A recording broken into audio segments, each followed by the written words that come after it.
Good afternoon and welcome to this forum entitled The Arab Uprisings, A View from the University on Tahrir Square. It's my happy task to welcome Lisa Anderson, now president of the American University of Cairo, back to the school that she did so much to build. Lisa, welcome.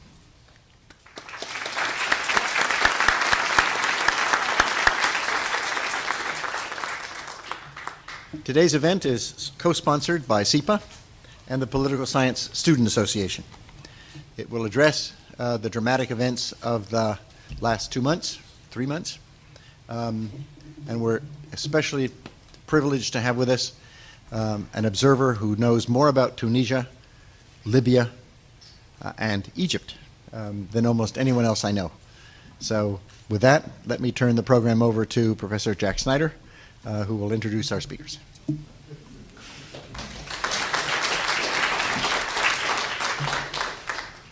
Well, this is a real pleasure to be able to invite you back to speak at this podium that you've stood before on many occasions, and to have in the audience both of your constituencies. Lisa Anderson was the former chair of the Political Science Department and also the former dean of SIPA, and we've arranged it so that the audience is both political science undergrads and some political science faculty, but also SIPA students. So your folks are welcoming you home. And I'm going to get out of the way quickly because you indeed wrote the book on Libyan state building and now can tell us about the Libyan state unraveling. And I remember when you were working on democratization in the Arab world before there was any of it now. So this must be very gratifying to you.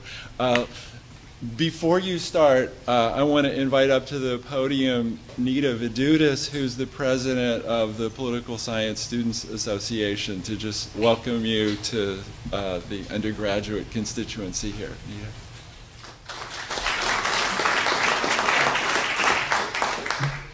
Hello, and thank you for joining us. On behalf of all of the students here, I am honored to be able to welcome you this afternoon. President Anderson, you not only just lived through a national revolution, but you did so while overseeing a world-renowned college campus at the center of the movement. Your students, no older than those in this room, catalyzed Egypt's fight for freedom, energized by a desire honed in your classrooms to reclaim their country from despotism. We are honored that you are here today to give us just a tiny glimpse of this historical moment, the same one that kept us here, thousands of miles away, glued to our TVs for weeks. President Anderson, I warmly thank you for coming. And students, I look forward to seeing many of you at the reception that will follow what will undoubtedly be an incredibly memorable speech and discussion. Thank you again.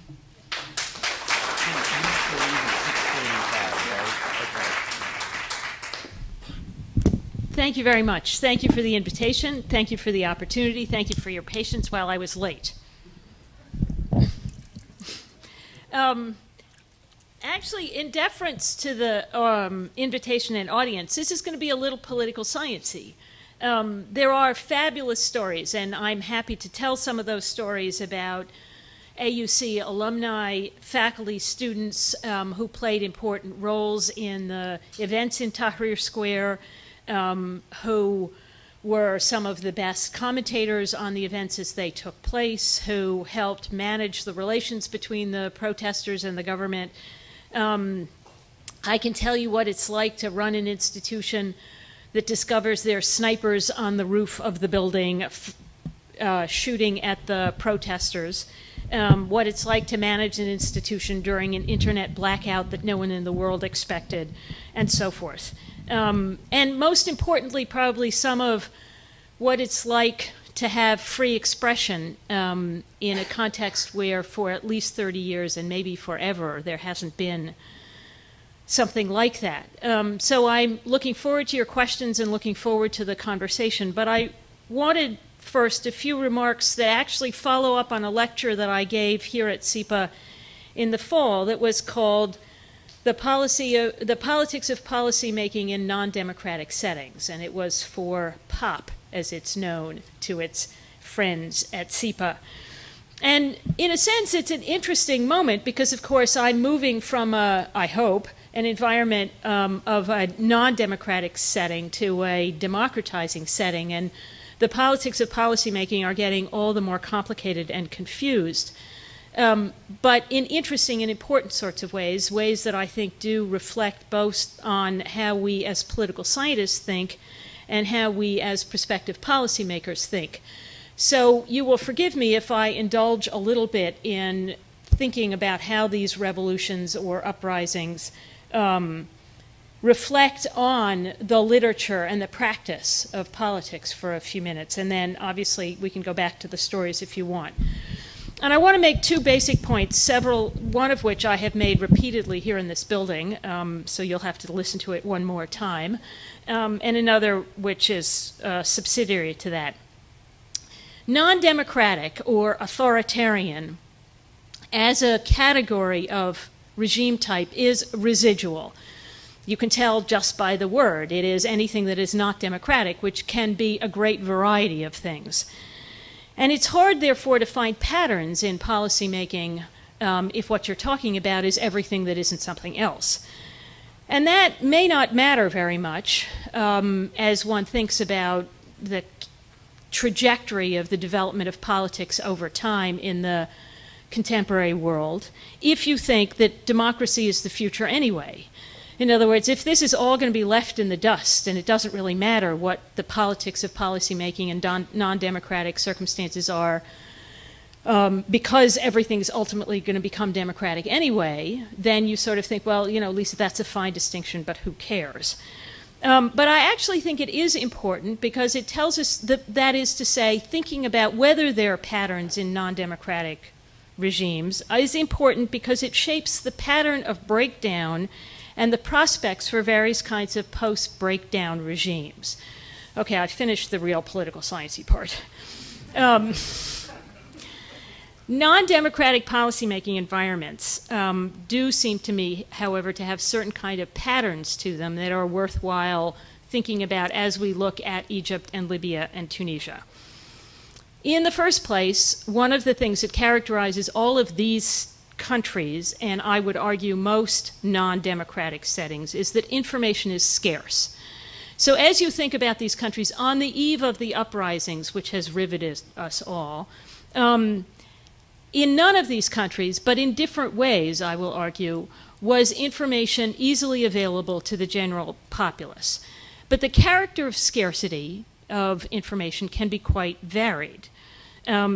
Information may exist somewhere in the system, but not be shared. In other words, there may be information that's available to the national intelligence authorities, but to no one else. It may not exist at all. It may not be collected in the first place. One of the things that struck me when I first got to Egypt is that this is a country that has one of the highest per capita rates of car accidents, traffic accidents in the world, and very little data is reported on that because if there isn't a death, there's nothing to report. That means that there's a certain kind of information that's just simply not collected. It could be collected, but it's not. So it doesn't, in that sense, exist. So you have the kind of information that exists and isn't shared. Then you have the kind of information that isn't collected and therefore sort of doesn't exist. And either way, and I think it does matter, but either way, you get the proliferation of rumor, innuendo, conspiracy theories of various kinds because there's no way of verifying any of these sorts of claims.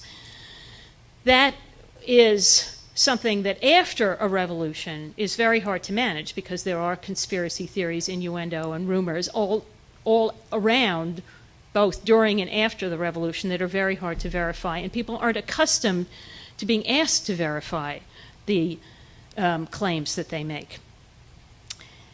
So that's one of the things that characterizes democratic decision-making, the availability of information, and also then discussion and debate about that information.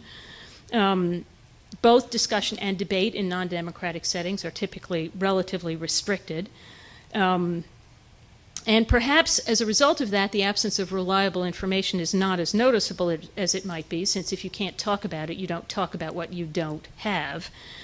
Political actors who know they will never be held accountable, however, because they will either never take power or will never lose power, can say anything they want. So discussion and debate is not actually what we would think of as discussion and debate. It's simply making claims that will never be tested, or at least the people who are making the claims think it will never be tested. So you can go around saying things like Islam is the solution, and no one will ever figure out whether that's true or not, or the National Democratic Party is democratic, and no one will ever actually test that proposition, or my opponents are cockroaches, something that Gaddafi said this last week. And of course, that will probably be tested. But you can make those kinds of claims because it's not really a debate. It's not really a discussion. It's just saying things. And since no one will ever be contesting in an electoral process or in a policy process some of these sorts of claims, people can make any kinds of claims they want. Political action is also restricted to authorized vehicles, groups, and institutions. This, combined with the lack of widely disseminated information, tends to produce several consequences, one of which is corruption. Because, of course, all of us who want something from our system need proximity to those with access. And in the absence of wide and well-publicized information, that kind of thing can be manipulated in certain sorts of ways.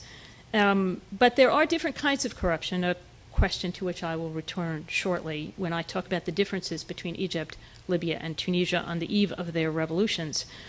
There's also an absence of a loyal opposition.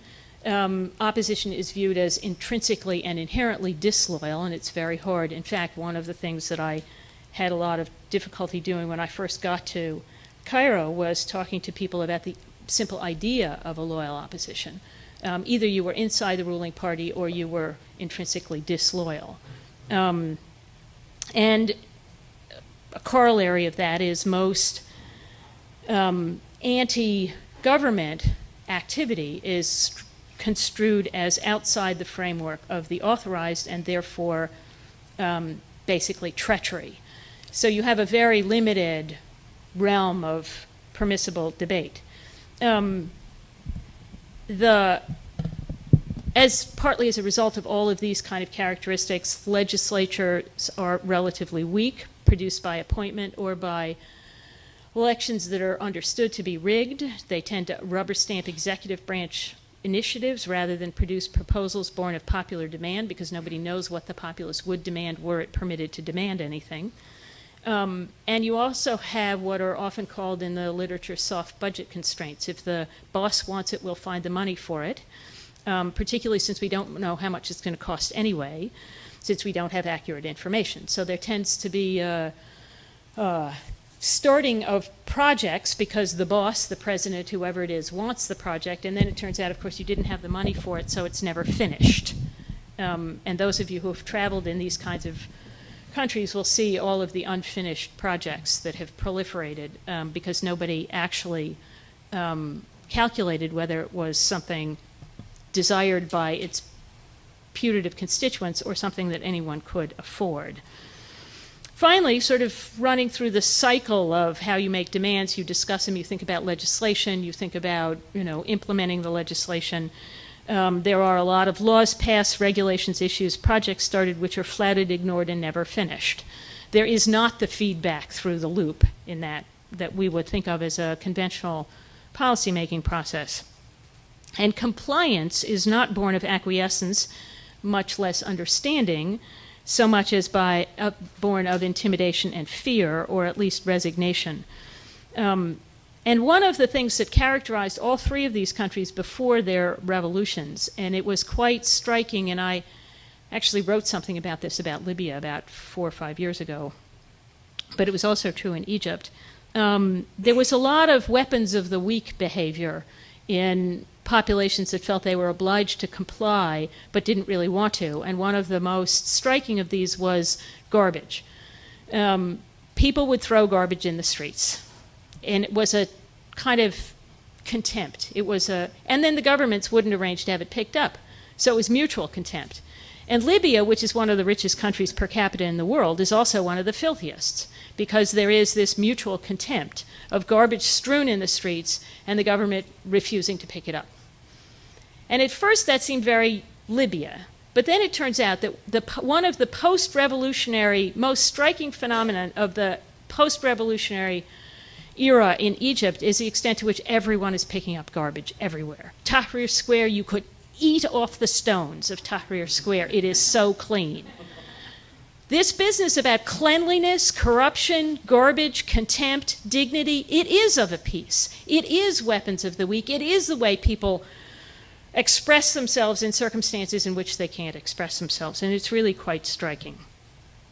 So I think one of the things that one sees across these three revolutions are the extent to which the contempt conveyed by regimes indifferent to their people they know very little about and do even less for led to uprisings that were really about dignity. That was the rhetoric, that's the way they talked about it. And we can talk about the sort of political economy of these uprisings, but it is quite striking the extent to which the rhetoric and the mobilization were around issues of just being treated with respect. And often unemployment was described in those terms, police brutality was described in those terms, lack of access to information was described in those terms. Why do we have to have a government that doesn't treat us with respect? And there were other ways of approaching this, other underlying issues, but it all wrapped itself up as the spark went from Tunis to Egypt to Libya, being in fundamental ways about being tired of having governments that didn't treat the citizens with respect. So the patterns, though, were different. You had these themes. You had these aging autocrats. You had authoritarian regimes that the people had gotten very, very tired of, that had lost any of their sort of ideological legitimacy decades ago and so forth. And at some point, people said they'd had it. And the interesting question of at what point do people decide they've had it, I think remains a big political science question. But how the revolutions themselves or the uprisings themselves took place reflected differences in the character of each of these regimes. In Tunisia, for example, information was very, very tightly regulated. It was an Orwellian circumstance where the Tunisians constantly described, particularly for international audiences, this middle-income developing country whose numbers were really terrific. They hosted one of the UN New Information Technologies fora a couple of years ago at precisely the time when all of the new social media were being ruthlessly repressed. And in a sense, it was dishonesty taken to an art.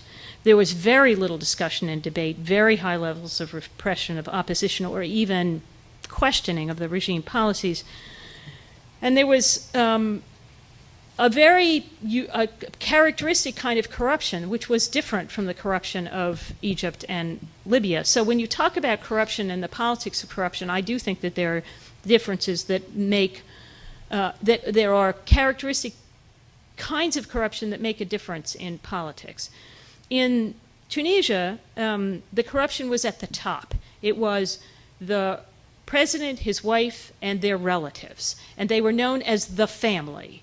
And everybody in Tunisia knew about the family. And that somebody in the family, and keep in mind that the president had 7 siblings and the president's wife had 10 siblings, so it was a big family. And they all got a cut of everything. And that's how corruption worked in Tunisia. At the local level, administration was relatively technocratic, relatively highly educated, poorly served by this central administration or central government that was corrupt. It was as if it was being run by a country that was being run by a sort of a ring of thieves, and it was humiliating. But it wasn't the kind of corruption that got to small-scale bribes everywhere throughout the entire country. There was very little genuine law and regulation. The family set a very bad example for that kind of thing, and compliance was grudging and resentful. Interestingly, the revolts started in the hinterlands and spiraled toward the center. This is a very different dynamic than was the case in Egypt, as we will shortly see. And they were joined by long repressed but still fairly well organized labor unions. So today, the debates about a successor regime reflect the fact that the middle to lower level administrative capacity in Tunisia is still relatively strong, that the army did not support the government but refused to rule. And there is the prospect of a loyal opposition in the labor movement, among others. Relatively straitened resources, the country relies, for example, heavily on tourism, may harden budget constraints and contribute to demands for information. So there's a set of dynamics there which are not perfect but are relatively auspicious for democratic politics. In Egypt, the highly disciplined youth movement that demonstrated its capabilities in Tahrir Square showed the value of being prepared. These were the Boy Scouts, if you will, of the Arab world. They didn't know when their chance would come, but they weren't going to miss it when it did come. And they were well prepared for the kind of mobilization that you saw realized in the movements. No one, I think least of all the organizers, thought that this would actually lead to the ouster of the regime, but they were prepared when the opportunity presented itself. They had also a legacy of more information that had been available to their peers in Tunisia. The press and media were less restricted in Egypt than they had been in Tunisia, although I must say the closing of the internet for 4 days did restrict information quite considerably for a little while. But in general, the youth in the young people in Egypt are fairly well networked, and the issues that they confronted were clearer than was the case in Tunisia. The authoritarianism in Egypt, I would argue, was more negligent than predatory. And again, I think that matters. You hear accusations of high-level corruption in Egypt today about the old regime, but by the standards of the Tunisian corruption at high levels, it was relatively benign. But the implications of policies about which there was little or no formal or effective feedback created small-scale corruption on a massive scale. Everything in Egypt is formally very cheap and actually very expensive because everybody has to pay extra for whatever it is they want, including police protection or education or anything. So that's going to actually make the reform of the system considerably more difficult if it is a thoroughgoing reform than will be the case in Tunisia. The effects of that kind of neglect may be harder to reverse than removing the family in Tunisia, because hundreds of thousands of teachers and police officers will probably have to be retrained to do their jobs the way one would expect teachers and police officers to do them. But the military had been largely isolated from that, not neglected, as you can well imagine, and has been playing a strong role in the transition. The debate on the future, the safe and clean position of the post-revolutionary movements suggests that there may well be a loyal opposition that comes out of Tahrir Square. We can talk more about how one interprets the yes vote in the Egypt referendum yesterday, but I think it's quite clear that it is, if nothing else, an endorsement of the military's plans for a quick transition and departure from power. In Libya, finally, you saw a ragtag band of rebels, mostly but not exclusively from the eastern provinces where opposition had been endemic to Gaddafi for the last 30 years. You can tell that there's no information available in Libya because there's not even any coordination among the protesters. There had been very little discussion and debate in Libya, although the last several years had seen a bit more thanks to Saif al-Islam Gaddafi, the ruler's son. But there's no legislature, no budget debates, no real law or regulation, no compliance, and no feedback. Gaddafi lives inside his revolution, as has become apparent to all, and the revolution was deliberately designed to prevent the growth of bureaucracy, professional middle classes, nationwide networks of economic ties, civic organizations and political institutions, so you now have a country without any of those things. Corruption here was neither a family nor bureaucrats who needed to supplement their paltry income, but the last resort of people in the face of induced scarcity. And very few people in the country did not partake in some measure or other of something that they would probably themselves describe as corrupt in order to get the necessities of life. Hence the reliance as a last resort on family and clan. And much of the discussion of tribalism in Libya, I want to argue to you, is actually a discussion of an induced tribalism. These are reinforced ties in the absence of any alternative identity or organizational structure. All of this makes the post-Gaddafi reconstruction far more about state formation than it does about democratic transition. It's quite clear that what's going to happen in Libya first is the reknitting together of a polity and a state before any kind of regime discussion can take place.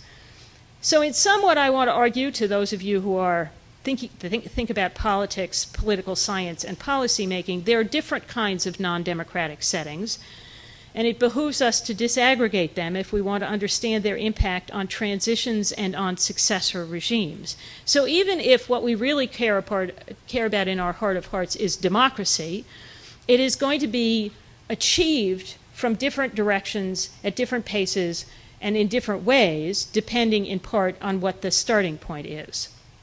The availability of information, the levels of permissible debate, the character of legislation, the character of the budget constraints, all of these kinds of things are different from one non-democratic setting to another, and it is therefore not surprising that the consequences of those are different. I'll leave you with a sort of what I think is a relatively elegant indicator of the different consequences for each of these three countries of these differences and the kind of differences in the post-revolutionary projects. Note that Ben Ali in Tunisia was exiled from the country. Mubarak was permitted to stay home. He's in internal exile. He's in his palace in Sharm el Sheikh. And Gaddafi is very likely to die rather than be either permitted to leave the country or to enjoy internal exile. And that tells you something, I think, quite evocative about the different characters of these regimes and their the popular view of them. Mubarak, by the time he was ousted, was clearly someone that the Egyptian people were tired of, but they weren't so angry with him that they made him leave the country, or worse yet, killed him. But I think you will see Gaddafi meeting that kind of fate, because that's how angry people are. And on that note, I want to stop and invite any questions you have, both policy, political science, what happened at AUC. The floor is open. Thank you very much.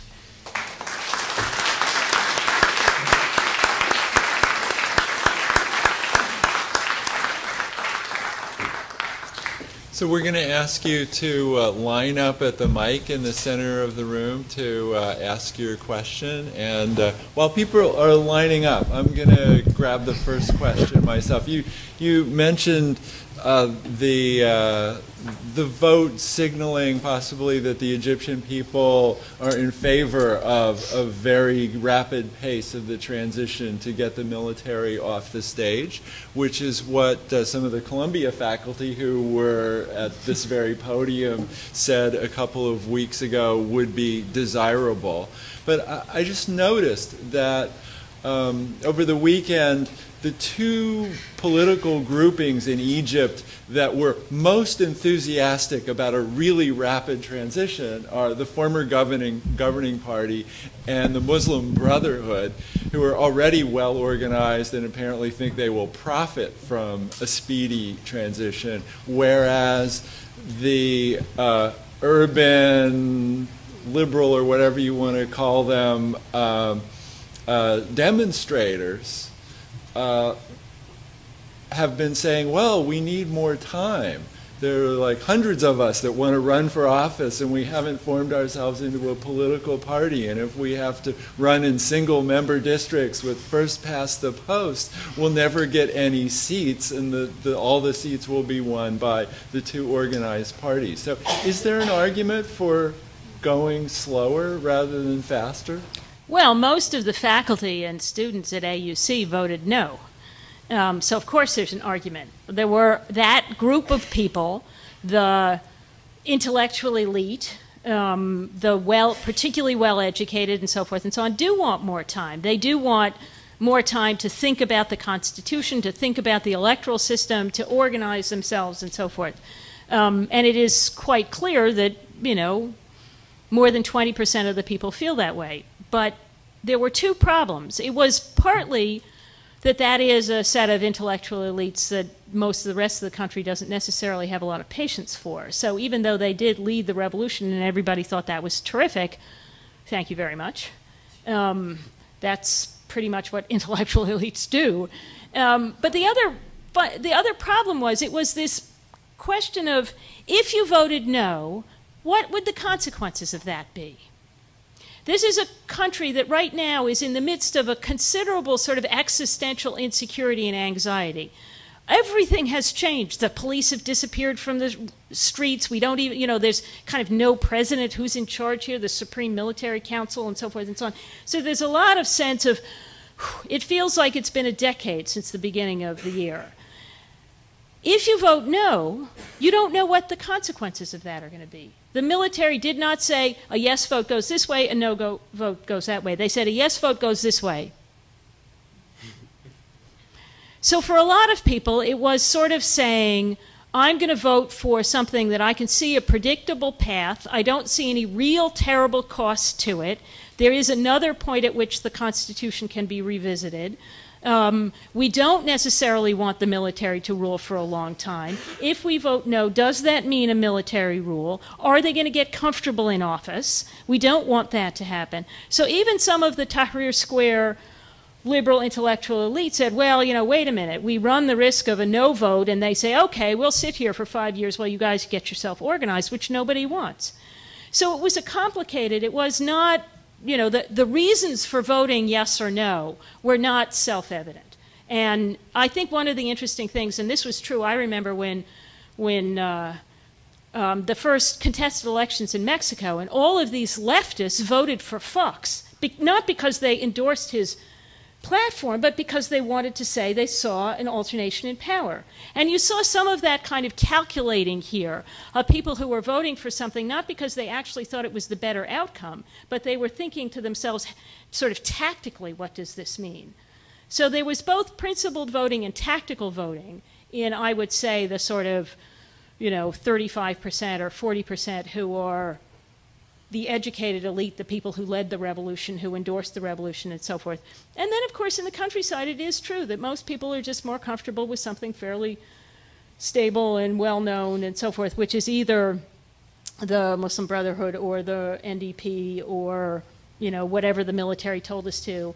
And the wonderful thing is that everybody in Egypt has been getting text messages from the Supreme Military Council telling them, you know, please behave, go back to work, vote yes. So some people do that. The questions, please. Thank you very much, first of all, for joining us. I have a question actually about an article that you wrote and had published in Bloomberg News about a week or two ago, which I conveniently am able to quote right now.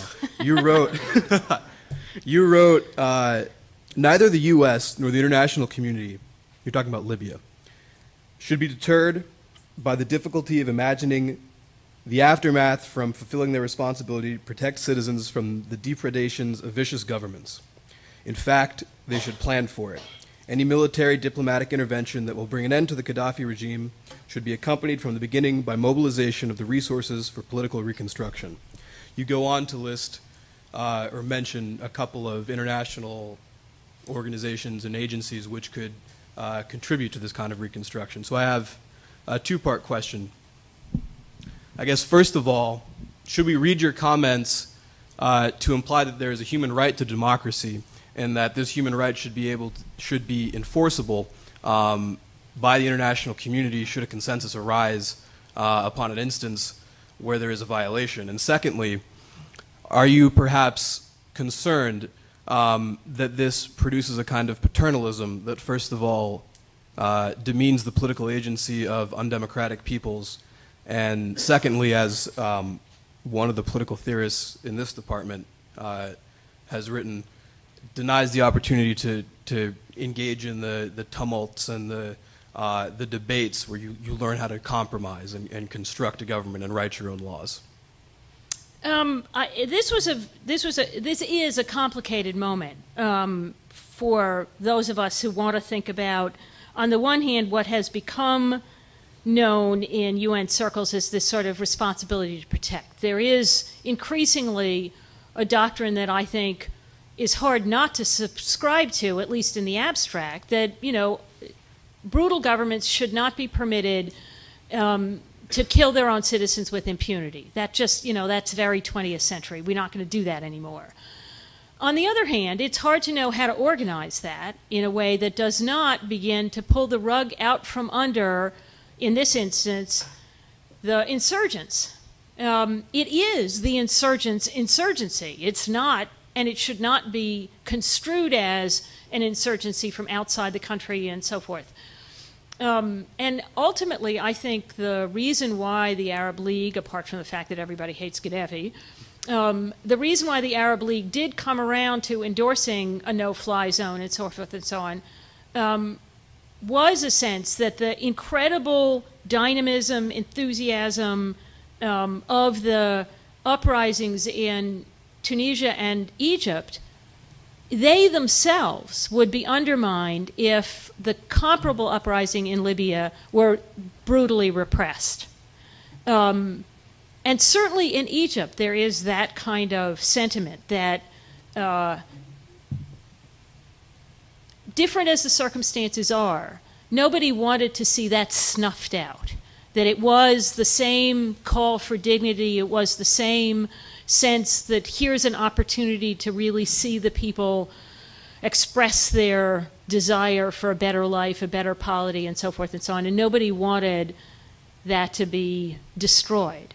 So how do you balance, on the one hand, this international level kind of responsibility to protect, which does have a somewhat paternalistic quality to it, one. Two, this enthusiasm for supporting an insurgency that is a homegrown insurgency.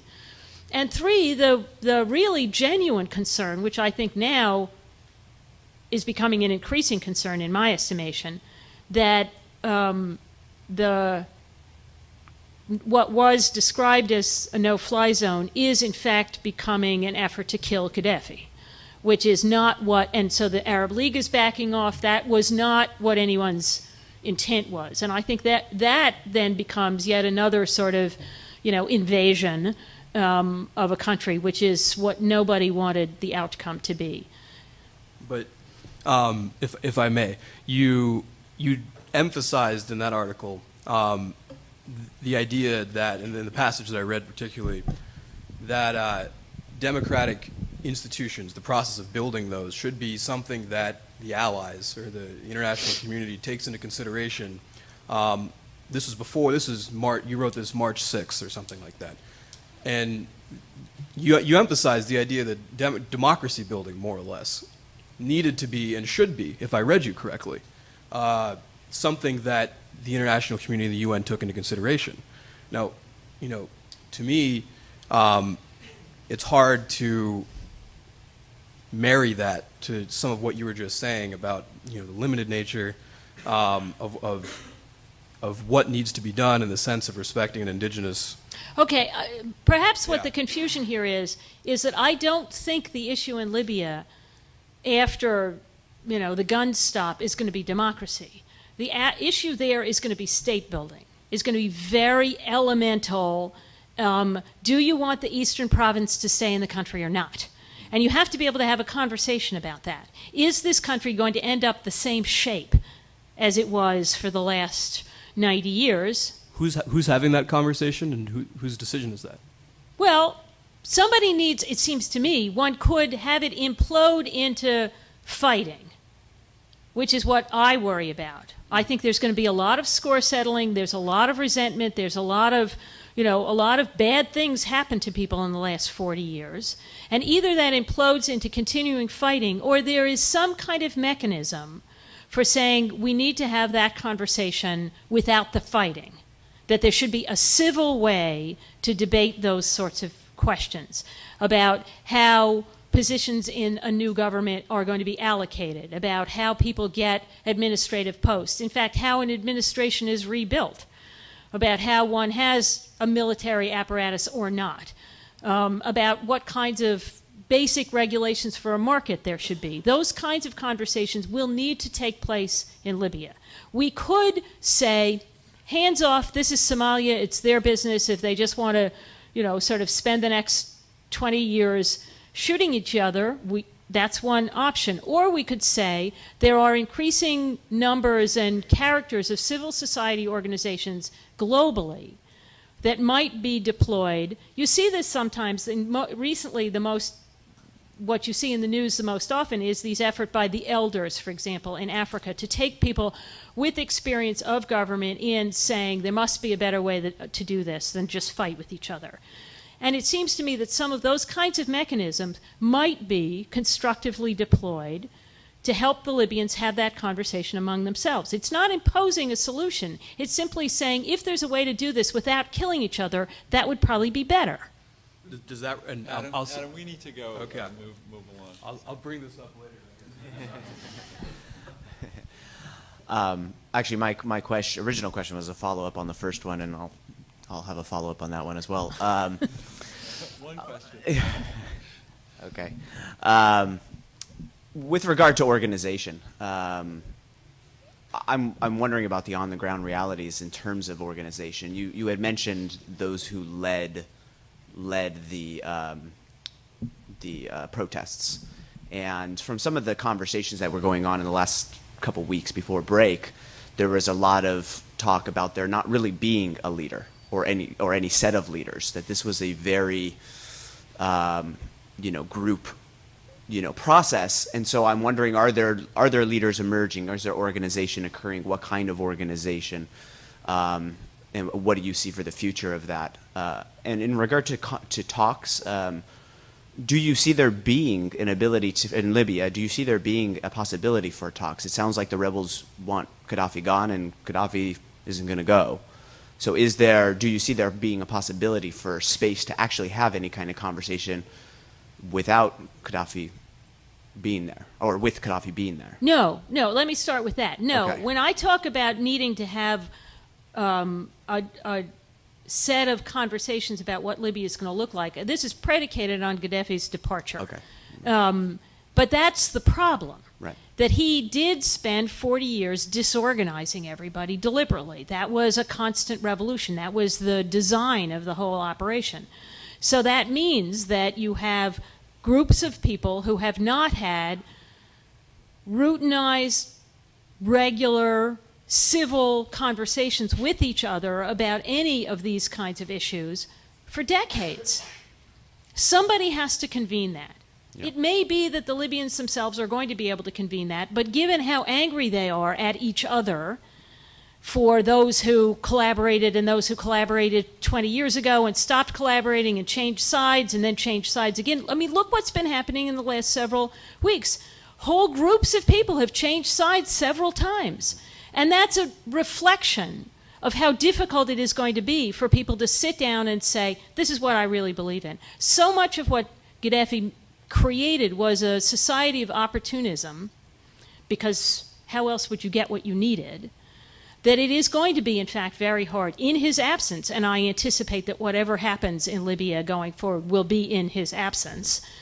It will be very hard to convene those kinds of conversations without a lot of that score settling, resentment and anger and, I remember you, I remember your father, I remember, can we do this in a way that doesn't bring all of that to the surface and doesn't bring it all to the surface in a violent way? Because Gaddafi's regime was very violent.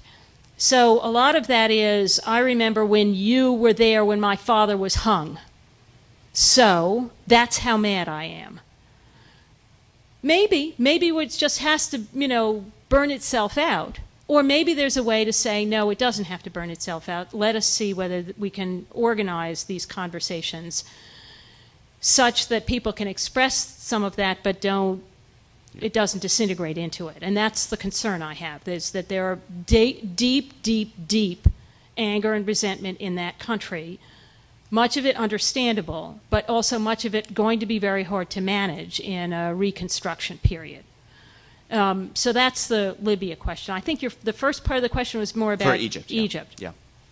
I think the thing that was most striking about the early days of the mobilization in Tahrir Square is that, in fact, there were several handfuls of youth, the April 6th movement, some people who had organized protests against the government repeatedly in the past, who were prepared to continue to do that and realized that a conjuncture of circumstances, including their own learning about effective mobilization, effective organizing, they, who were mostly well-educated young people, did go into poor neighborhoods, get different kinds of a much more mass mobilization to go into Tahrir Square than had been the case in earlier efforts to mobilize cross-class, cross-neighborhood, different kinds of cleavages in society. So by then they were very sophisticated about how they would mobilize. I think they themselves were surprised at how successful this was.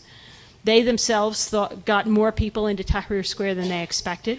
And they themselves wanted to be not invisible, but wanted this to be a reflection of the people of Egypt. They didn't want it to be something where they took credit for it or they took responsibility for it.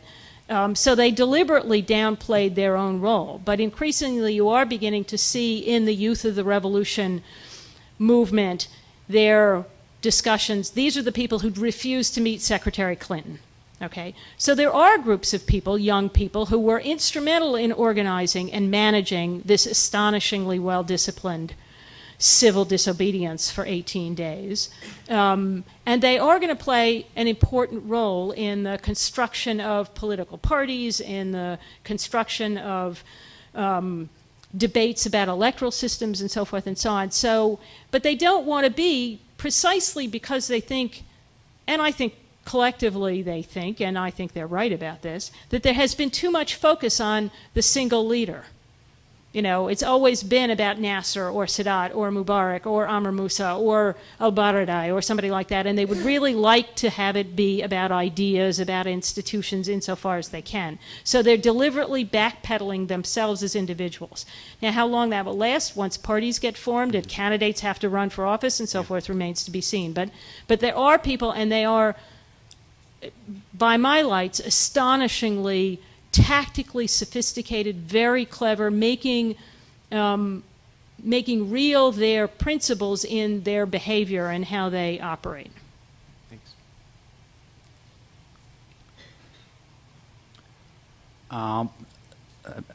Mrs. President, what about the contagion? I mean, what about Bahrain and Yemen, and well, there have been some incidents in Syria as well, and which is the next rotten fruit to fall?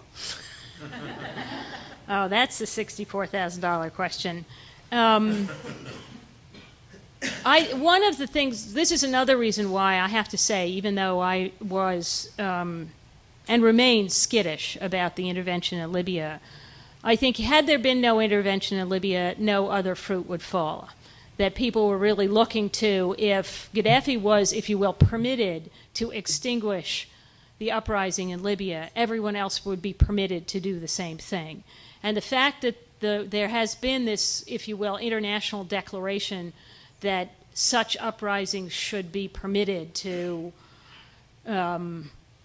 see an end has empowered yet again. I mean, you see it in Yemen, you see it in particularly, I think, Yemen these days, but you've seen it pop up and then disappear and pop up and disappear in some other places.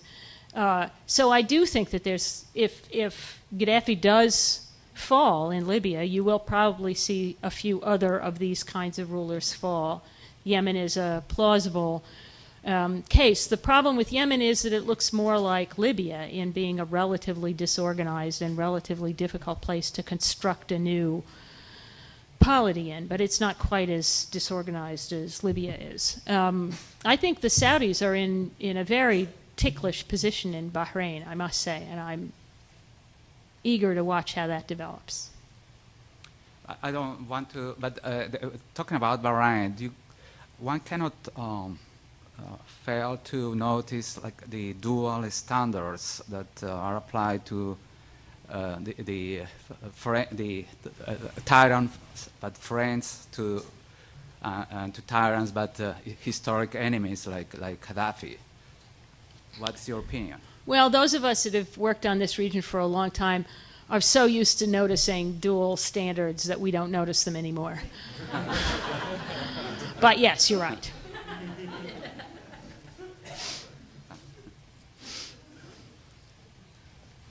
Following the vote, the UN Security Council vote to implement the no-fly zone, the British and French and the US, they were quick to act, and that came also that enforcement with 110 Tomahawk missiles and cruise missiles, and understanding, I mean, the point was probably a lot more genuine, but on the 8th year anniversary of the US invasion of Iraq, do you still feel like in the Arab world and the greater world there is still, I mean, understanding the situations are very different, there is a level of uneasiness with this type of intervention with missiles falling like this?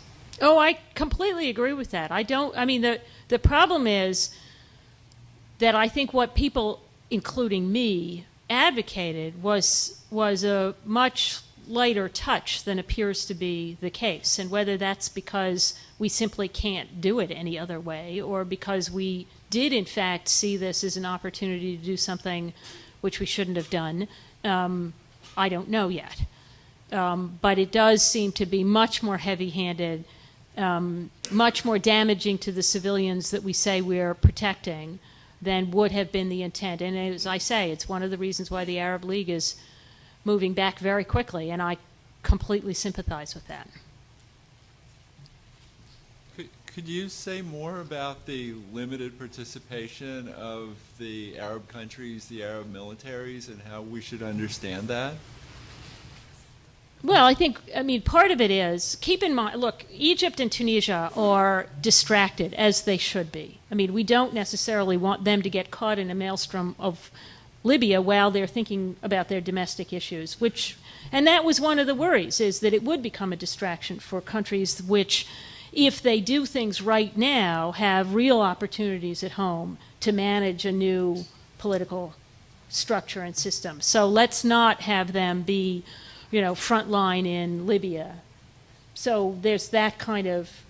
Then I think there is a perhaps more, who do you want? What names do you want painted on the side of the planes? If it was Saudi planes, it would still be the military of the United States for all intents and purposes, with the Saudi flag painted on the side of the plane. So, I mean, my view is that my if you will, immediate concern here is not to get particularly the Egyptians drawn into this, because if Egypt works well, this is 80 million people, and it would be profoundly valuable to have a working transition in Egypt, even if it came at the cost of a little bit more difficulty in Libya than would have been the case and that would have been complicated anyway. For the Egyptians to take a frontline position in Libya would have complicated Libya, would have complicated Egypt anyway, so forth, and to no real good end.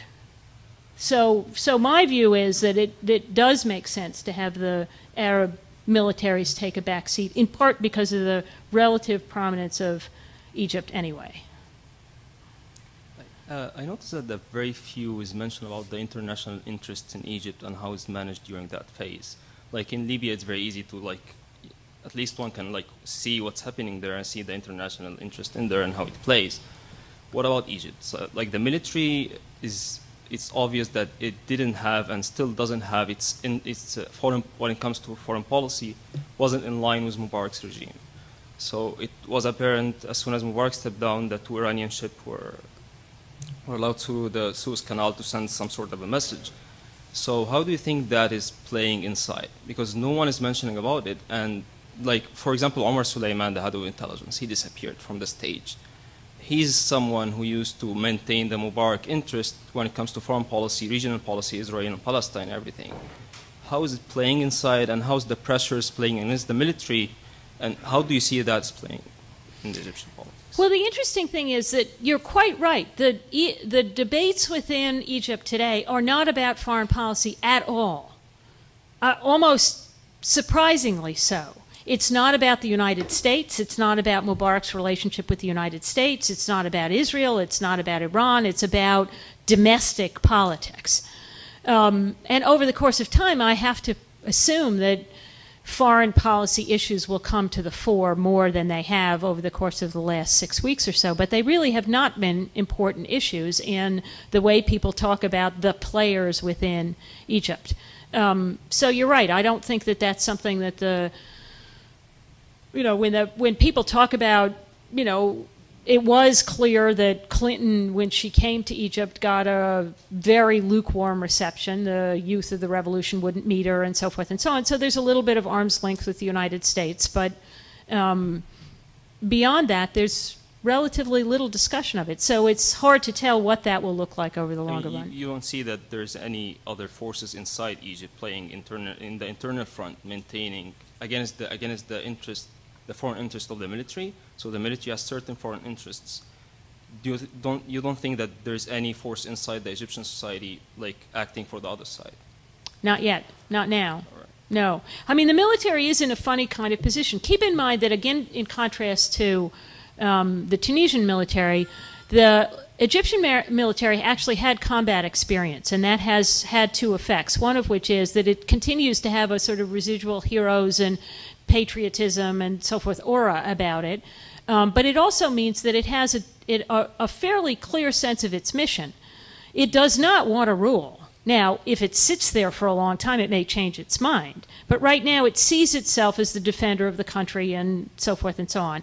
And it has relatively good standing in that role within Egypt. That's not something that people dispute very much. They don't want it to rule. They know it doesn't want to rule. They think it did a reasonably good job defending the country and so forth and so on. So all of that's relatively stable. And in fact, the fact that it has a substantial kind of economic presence or presence in the economy is something that is probably going to be protected in the context of the debates over democracy and so forth over the next few years. Of the things that people are going to be debating, the enterprises owned by the military probably are not going to be on the first, or not going to be in the first at the beginning of the list. So I think it's reasonably protected. There's not a lot of unhappiness within Egypt at this juncture over the military and its role in politics or in Egyptian foreign policy.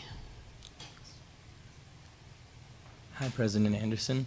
I was just wondering if you could tell us any stories about AUC during the revolution, and because they sound like you probably have some pretty interesting stories to tell, and but also what the impact of the revolution will now have on how you run AUC.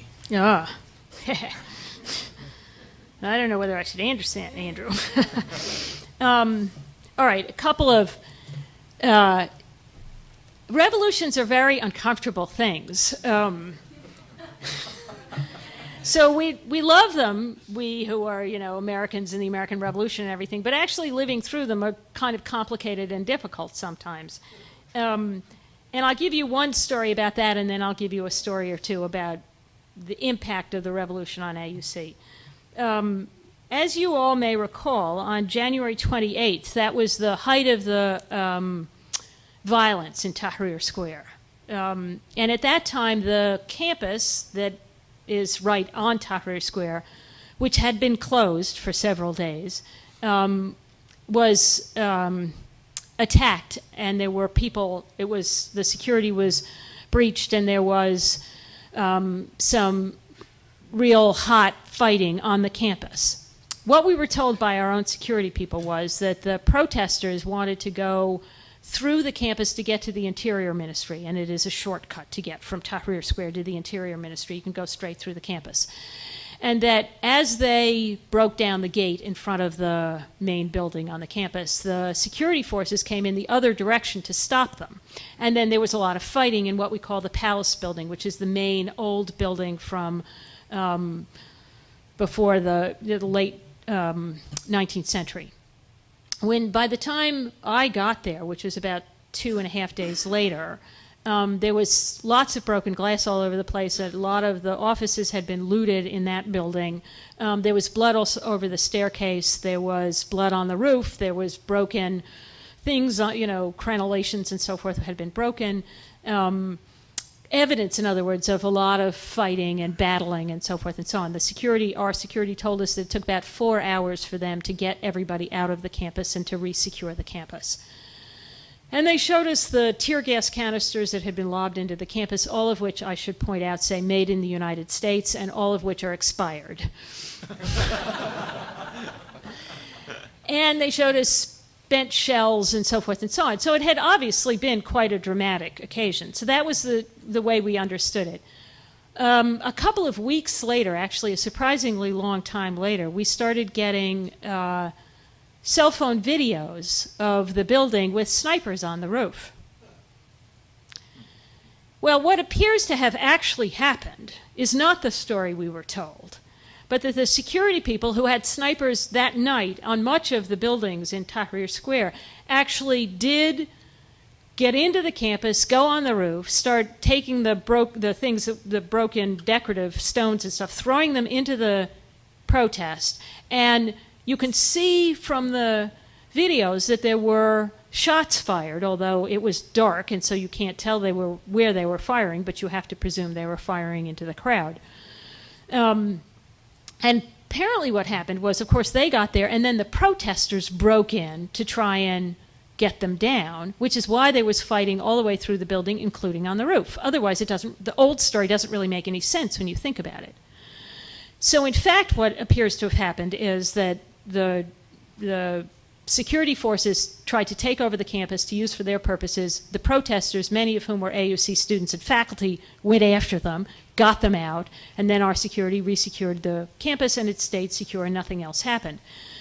What's interesting about that story is, of course, that you don't get a straight story at the beginning. The security forces our security personnel tell us the story, which is the official story at that time.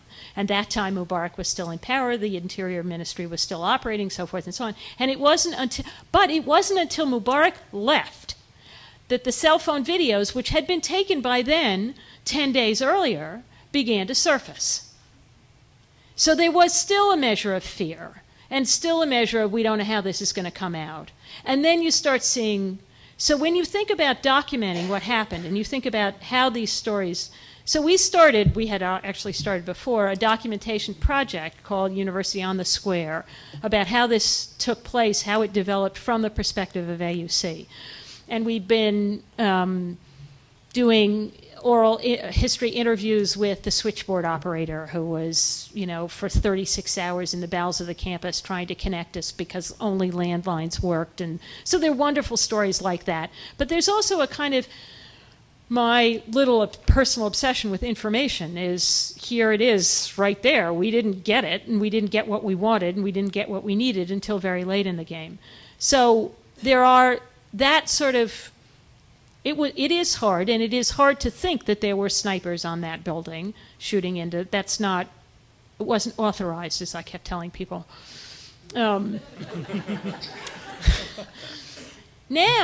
we're in the midst of a period where we are, for example, revisiting the policy on expression in campus events. Because the previous policy, which was consonant with the policies for all universities in Egypt, was very restrictive. Nothing about politics, nothing about religion, and if people unassociated with the university want to come to a public event, they had to leave their ID card with the security folks at the door so they could take their names. So everybody knew who was coming and going and so forth. We've now changed that, so if you want to come to an event, you show an ID card, so it's sort of orderly, you keep it, nobody can take your name, you just come to the event. If it's public, it's public. I come from Columbia, if it's public, right? And we've changed, you know, we now have a much more free expression kind of policy, what you would recognize in a conventional American campus. And people are really flummoxed by that. They just don't know. If you say you can talk about anything, can you really talk about anything? Can you say mean things about Suzanne Mubarak? We have a conference room named after Suzanne Mubarak. We're having a very, very interesting debate about whether we should change the name of the room. So there are lots of, I mean, it's a fascinating moment to try and move toward an institution that does protect free expression, and that people will get accustomed over the course of time to hearing ideas that they find objectionable. Nobody's ever had that experience before because they haven't heard any ideas at all, except the official ideas. So now they're hearing ideas from each other, they're debating things, they're arguing things in ways that, Andrew, you wouldn't recognize this, but it is hugely exciting and actually very disconcerting and almost frightening sometimes for people of, you know, what the impact of this opportunity to say things and debate things and hear ideas that you really are not sure people should be saying those things. I can say what I want, but you can't. No, wait. If I can, then maybe you can too. How does that really work? I mean, it's so interesting. So it's a moment where, again, if we do this right, if Egypt does it right, if AUC does it right, it will be enormously valuable, because that's how good ideas are generated in debate. But there have to be places where that happens, and people have to understand that they are in a debate. They don't walk in and own they don't own the conclusion. And for a society where, as with the elections, you knew how it was going to come out before it started, to enter into a discussion where you don't know what the outcome is going to be is a novelty. Hi. My understanding about Egypt is that 40% of the Egyptian population is under 29, and the revolution, which is initiated by Facebook pages and Twitter messages, the social medias.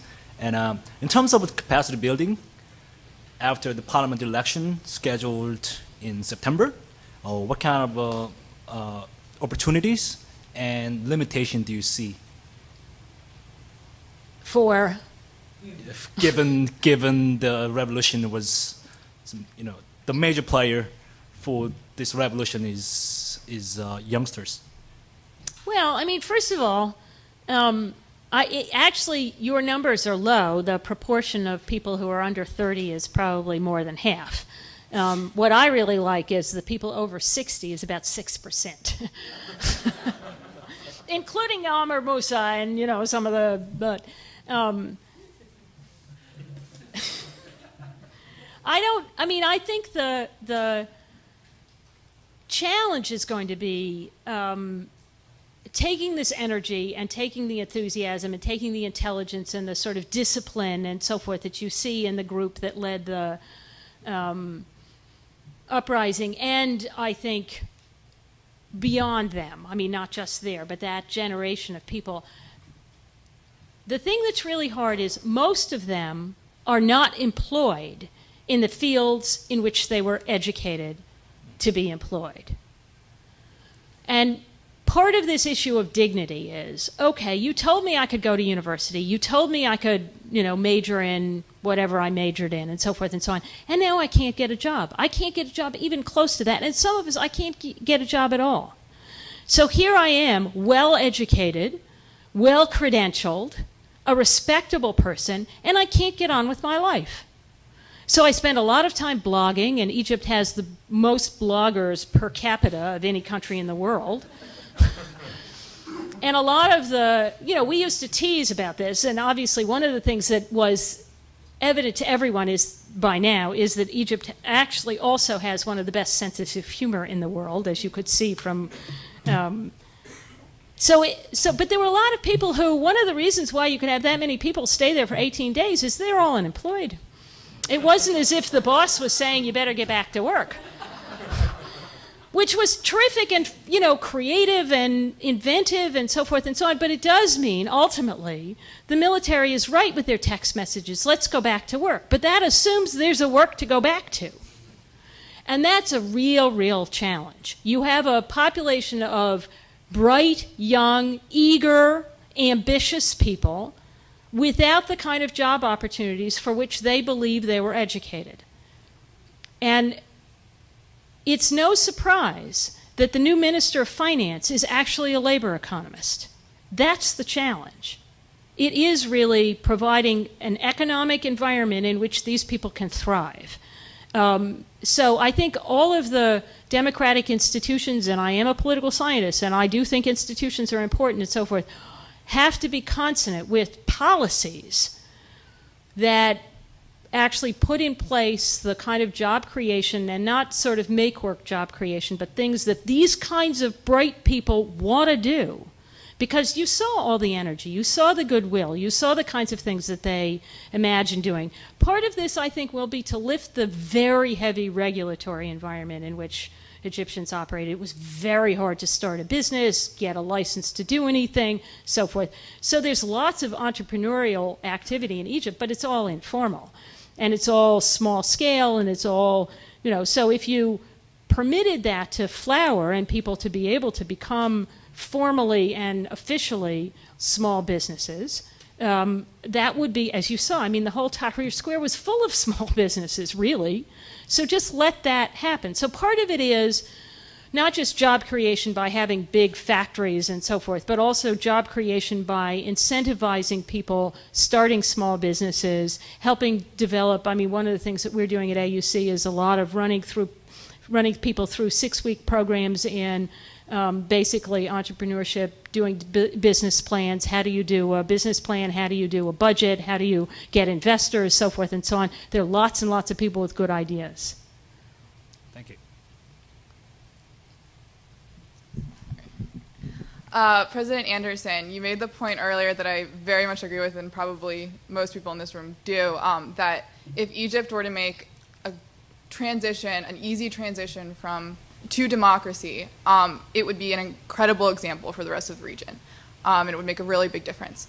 One of the ways that we judge the effectiveness of democracy is its ability to incorporate minority voices. And we talked about the difficulty with numbers in the region, but I believe that anywhere from 15 to 25% of the population is Coptic Christian. And one of the very few things that Mubarak was at all praised for was his ability to keep a peace between those two groups, between Muslims and Coptic Christians. It seems like overall Egyptians are very capable of living in this diverse environment well, but there have been some violent episodes. How do you think that the new democratic government will be able to incorporate their voice? And do you think that there will be problems, especially now with the Muslim Brotherhood, et cetera? It's quite clear that a lot of the leaders of the Coptic community in Egypt are anxious about the prospect of the Muslim Brotherhood reappearing in any formal kind of way. But I actually think one of the most striking things of this calendar year was the reaction to the bombing in Alexandria. And at that point, there was a huge rallying by the Muslim population to support and protect the Christians of Egypt. They were deeply offended by that bombing.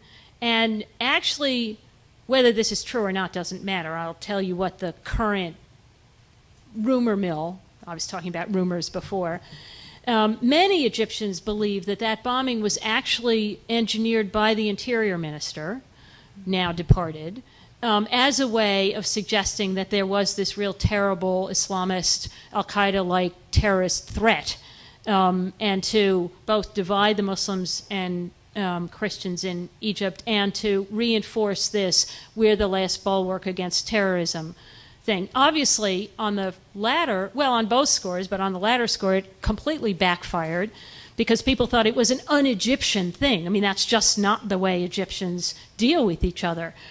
So starting even before the uprising, you had a coming together of Muslims and Christians around the kind of we are all Egyptian, and you saw all the the signs with crosses and crescents everywhere and so forth and so on.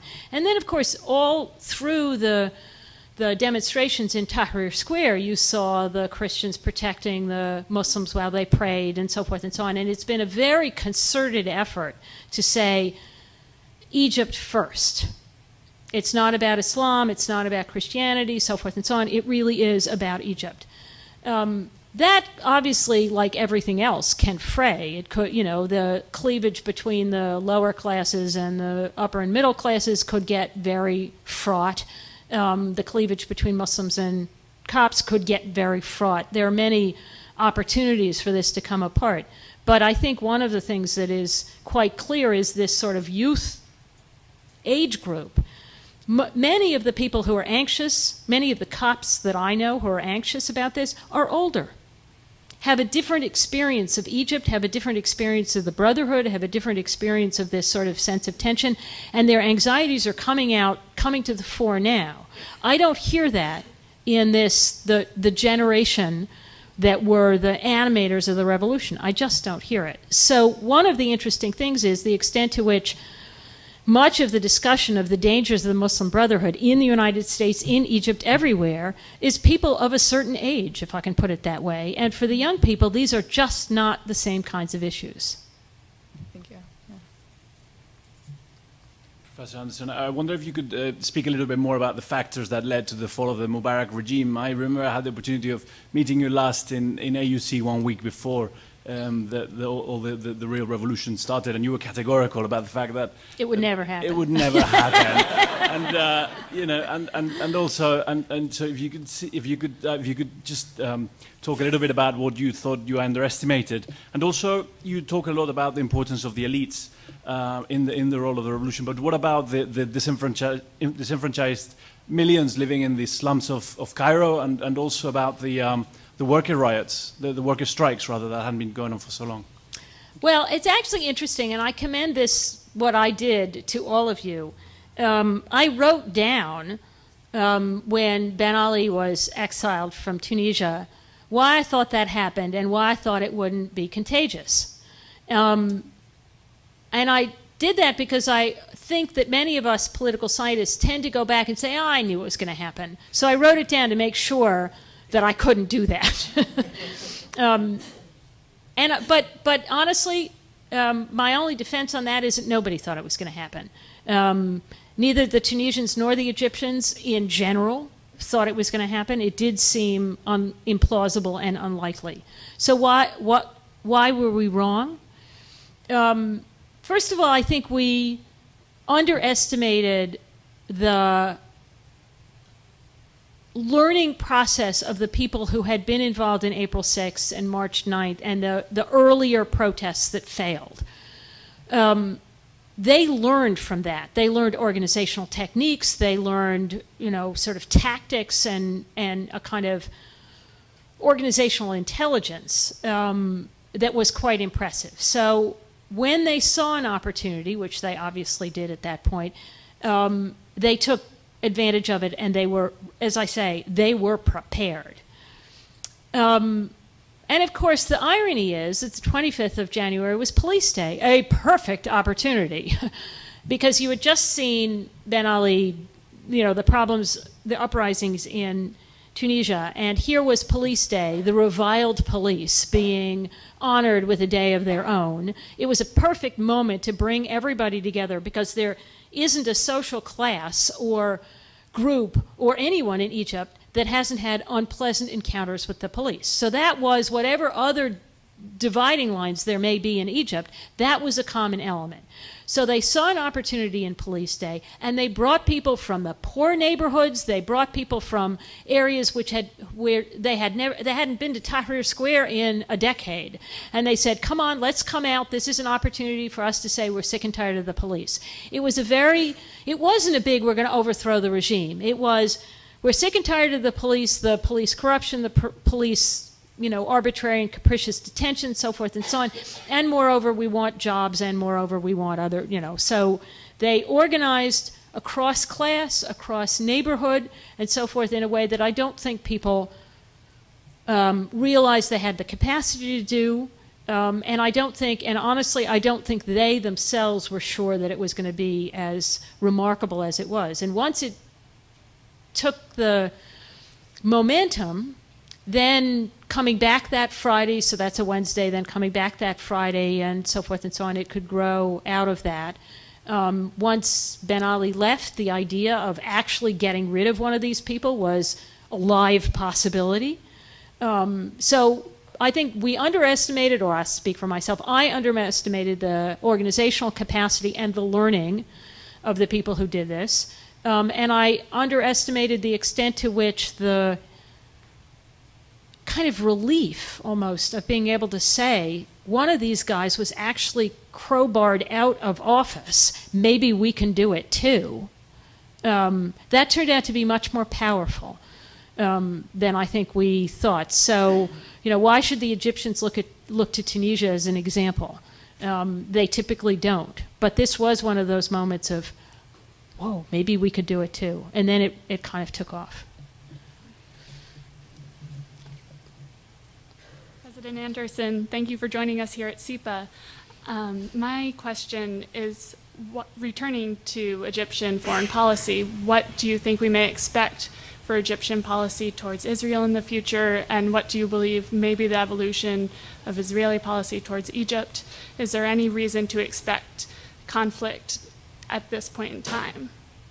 I think in the short run, you're not going to see a substantial difference in Egyptian policy toward Israel. That's what the Supreme Military Council has said. I think they're true to their word. There's not a lot of enthusiasm for that relationship in Egypt, but there's not any particular, you know, push to change it particularly either. There may be, I think there probably will be, an easing of the restrictions on between Gaza and Egypt, which I think most Egyptians think are far too draconian and unnecessary and so forth and so on. So that some things like that may change. I do think that having the Iranian ships go through the Suez Canal was a gesture of independence, if you will, and so forth. But much of that, that kind of symbolic politics is probably going to be pretty much as far as they'll go. I don't think it's going to change very much. And, you know, the Israelis are quite nervous about all of this, as we know. But I'm not sure they're prepared to do anything differently right now in light of these sorts of changes, which, so I don't, you know, in the next sort of rest of the calendar year, do I think things are going to change a lot? Something could happen, change in Israel, and something could change in Syria.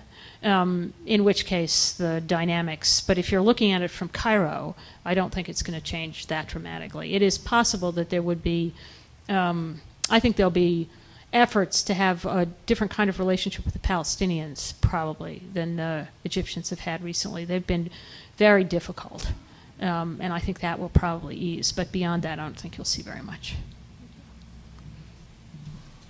So at the risk of standing between people and the hors d'oeuvres that are waiting for them out there, I want to ask one last question because the security studies professors have this listserv. There have been many emails bouncing back and forth today on the subject of what combination of military pressure, economic pressure, or bargaining inducements can be deployed to peel away Gaddafi's circle of supporters, the factions that prop him in power, given your insights into the nature of that regime? Gaddafi has said he's going to fight to the finish, and he's going to fight to the finish. You can't, I mean, he's going to die. That's what he said. He will die as a martyr to the revolution. Full stop. So what can you do to you know, bring some of the circle of people around him away from him?